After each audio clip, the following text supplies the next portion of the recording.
ലണ്ടനിൽ നിന്ന് തിരിച്ചെത്തിയിട്ട് കുറച്ച് ദിവസങ്ങൾ കഴിഞ്ഞിരുന്നു. രാവിലെ അർജുൻ ഓഫീസിലേക്ക് പോകാൻ തയ്യാറെടുക്കുകയായിരുന്നു. ദേവിക അടുക്കളയിലായിരുന്നു. അപ്പോഴാണ് അർജുൻ്റെ ഫോൺ മുഴങ്ങിയത്. അവൻ ഫോൺ എടുത്തു. ഹലോ. മറുവശത്തെയുള്ള ആൾ പറഞ്ഞത് കേട്ട് അർജുൻ്റെ മുഖത്ത് വലിയൊരു പുഞ്ചിരി വിരിഞ്ഞു. ശരിക്കും? ദേവിക അടുക്കളയിൽ നിന്ന് ഓടിയെത്തി. എന്തുപറ്റി? അർജുൻ ഫോൺ വെച്ച് അവളെ നോക്കി. ദേവു, എനിക്കൊരു സന്തോഷ വാർത്തയുണ്ട്. ദേവികയുടെ മുഖത്ത് ആകാംക്ഷ. എന്താണ്? അർജുൻ അവളുടെ അടുത്തേക്ക് വന്നു. എൻ്റെ ഓഫീസിൽ ഇന്ന് ഒരു വലിയ അവസരം കിട്ടിയിട്ടുണ്ട്. ദേവിക സന്തോഷത്തോടെ ചോദിച്ചു. എന്തവസരം? നമ്മുടെ ടീമിന് ഒരു പുതിയ പ്രൊജക്റ്റ് കിട്ടി. അതിൻ്റെ പ്രധാന ഉത്തരവാദിത്തം എനിക്ക് തന്നെയാണ്. ദേവികയുടെ മുഖത്ത് അഭിമാനം നിറഞ്ഞു. എനിക്കറിയാമായിരുന്നു നിങ്ങൾക്കിത് കിട്ടുമെന്ന്. അർജുൻ ചിരിച്ചു. പക്ഷേ ഇതുകൊണ്ട് മറ്റൊരു കാര്യമുണ്ട്. എന്ത്?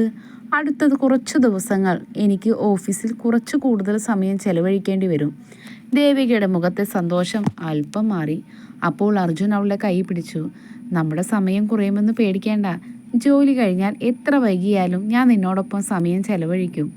ദേവിക പുഞ്ചിരിച്ചു. നിങ്ങളുടെ സ്വപ്നം നേടിയെടുക്കാൻ ഞാൻ എപ്പോഴും കൂടെയുണ്ടാകും. അർജുൻ അവളെ സ്നേഹത്തോടെ നോക്കി. അതാണ് എനിക്കും വേണ്ടത്. അവൻ ഓഫീസിലേക്ക് പോകാൻ ഇറങ്ങി. വാതിലടയ്ക്കുന്നതിന് മുൻപ് തിരിഞ്ഞു നോക്കി.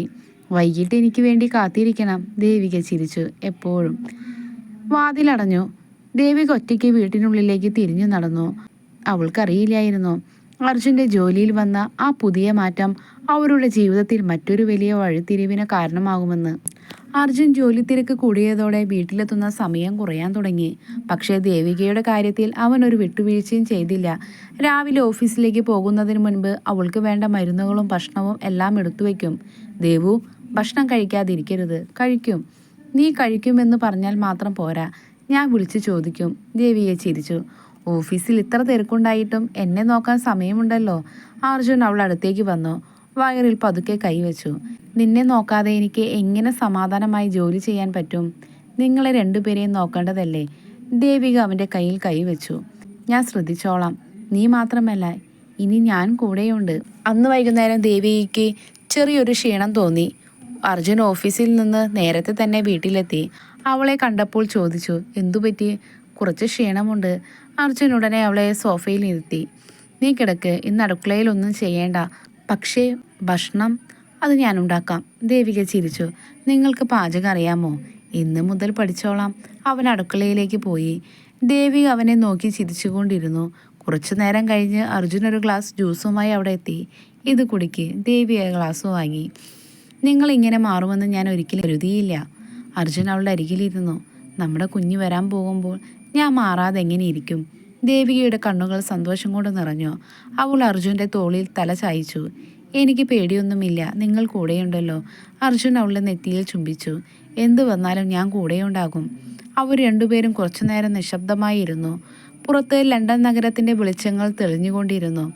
അവരുടെ ജീവിതത്തിൽ ഇനി പ്രണയം മാത്രമല്ല, ഒരുമിച്ച് കാത്തിരിക്കുന്ന ഒരു പുതിയ ജീവനും കൂടെ ഉണ്ടായിരുന്നു. അടുത്ത ദിവസങ്ങളിൽ അർജുൻ്റെ ജോലി തിരക്ക് വീണ്ടും കൂടി. പക്ഷേ ദേവികയെ ഒറ്റയ്ക്ക് വിടാതിരിക്കാൻ അവൻ പരമാവധി ശ്രമിച്ചു. രാവിലെ ഓഫീസിലേക്ക് പോകുന്നതിന് മുൻപ് അവൾക്ക് വേണ്ട ഭക്ഷണം മേശയിൽ തയ്യാറാക്കി വെക്കും. പോകുന്നതിന് മുൻപ് അവൻ പതിവ് പോലെ അവളുടെ അടുത്തെത്തി. ദേവു, ഇന്ന് അധികം ക്ഷീണിക്കരുത്. സമയത്തിന് ഭക്ഷണം കഴിക്കണം. ദേവിക ചിരിച്ചു. അറിയാം, നിങ്ങൾ ദിവസവും പറയുന്നതല്ലേ. പറഞ്ഞുകൊണ്ടിരിക്കും, കാരണം നീ അത് മറക്കും. ഞാൻ മറക്കില്ല. അർജുൻ അവളുടെ നെറ്റിയിൽ ചുംബിച്ചു. ശരി, എന്തെങ്കിലും ക്ഷീണം തോന്നിയാൽ ഉടനെ വിളിക്കണം. വിളിക്കും. ഉച്ചയ്ക്ക് ദേവികയ്ക്ക് അർജുൻ്റെ ഒരു മെസ്സേജ് വന്നു. ഭക്ഷണം കഴിച്ചോ? ദേവിക ചിരിച്ചുകൊണ്ട് മറുപടി നൽകി. കഴിച്ചു. അല്പസമയം കഴിഞ്ഞ് വീണ്ടും മെസ്സേജ്. ശരിക്കും? അവൾ ചിരിച്ചു. അതെ അർജുൻ, കഴിച്ചു. നന്നായി വിശ്രമിക്കണം. ആ ചെറിയ മെസ്സേജ് പോലും ദേവികയുടെ മുഖത്ത് പുഞ്ചിരി കൊണ്ടുവന്നു. വൈകുന്നേരം അർജുൻ വീട്ടിലെത്തിയപ്പോൾ ദേവിക സോഫയിൽ ഇരിക്കുകയായിരുന്നു. അവൻ അടുത്തെത്തി അവളുടെ അരികിലിരുന്നു. ഇന്ന് എങ്ങനെയുണ്ടായിരുന്നു? നന്നായിരുന്നു. അർജുൻ അവളുടെ മുഖത്തേക്ക് നോക്കി. നീ ക്ഷീണിച്ചിട്ടുണ്ടല്ലോ. കുറച്ച്. അവൻ അവളുടെ കാലുകൾക്കരികിലിരുന്നു. ഇന്ന് നീ ഒന്നും ചെയ്യേണ്ട, ഞാനെല്ലാം നോക്കാം. ദേവിക അവനെ നോക്കി. അർജുൻ, നിങ്ങൾ ഇത്രയും കെയർ ചെയ്യുമ്പോൾ എനിക്കൊരു കാര്യം തോന്നുന്നു. എന്ത്? നമ്മുടെ കുഞ്ഞ് ജനിക്കുന്നതിന് മുൻപ് തന്നെ നിങ്ങളെ മാറ്റിയല്ലോ. അർജുൻ ചിരിച്ചു. നിങ്ങൾ രണ്ടുപേരും എൻ്റെ ജീവിതത്തിൽ വന്നത് മുതൽ ഞാൻ മാറിയതാണ്.